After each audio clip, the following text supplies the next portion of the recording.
In 1989, alleged government physicist Bob Lazar tells the world he's been reverse engineering extraterrestrial flying saucers at Area 51. Lazar also claims the flying saucers he worked on are powered by a strange alien energy source called Element 115. The time where I entered the hangar, I witnessed recovered alien spacecraft that the Department of Naval Intelligence in the United States was back engineering. Alleged U.S. government physicist Bob Lazar goes public and claims he is reverse engineering alien spacecraft at Area 51. UFO sightings in the airspace above Groom Lake skyrocket. But the secrecy surrounding the base keeps anyone from verifying these claims. Stories of elite security forces keeping the curious away begin to surface. No one knows this better than Bob Lazar, who after years of ridicule drops out of the public eye.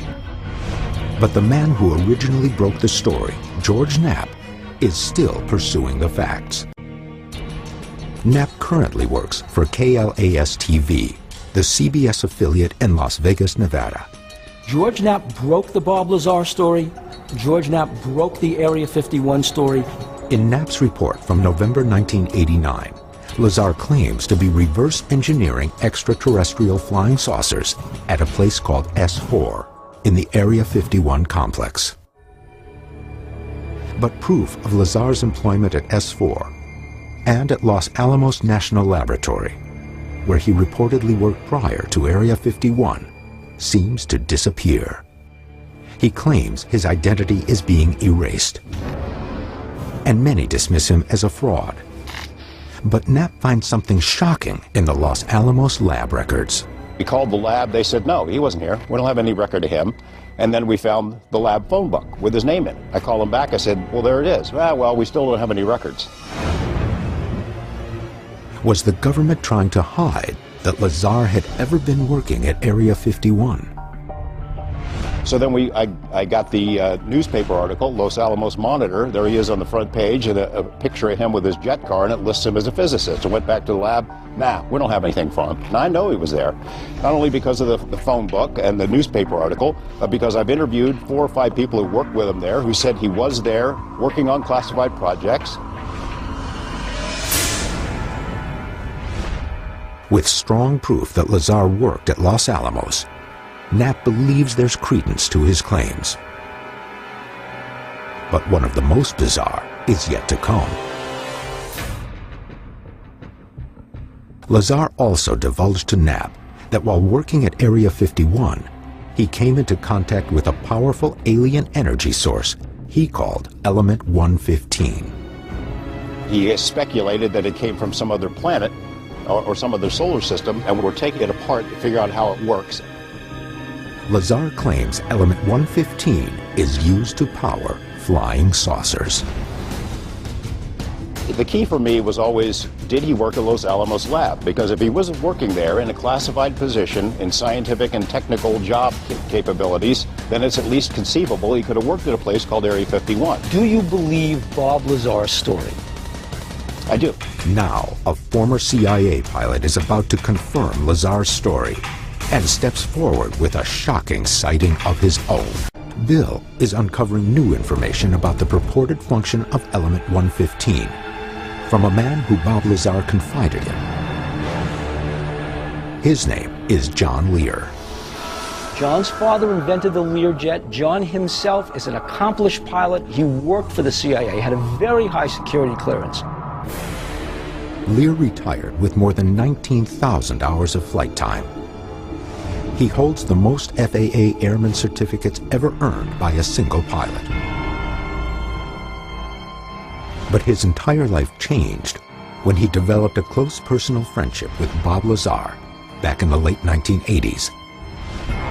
According to Lear, Lazar used to take him on late-night excursions to the outskirts of Area 51 to watch flying saucer tests. You saw a flying saucer at Area 51. No doubt about it.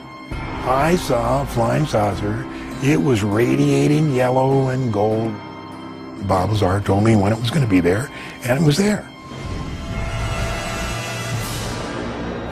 In never-before-seen home video from March 22, 1989, John Lear is shown here on the perimeter of Area 51, also referred to as Groom Lake. The voice of the man holding the camera is Bob Lazar. We're standing just about 8 miles due east of Groom Lake, Nevada, the super government secret test site.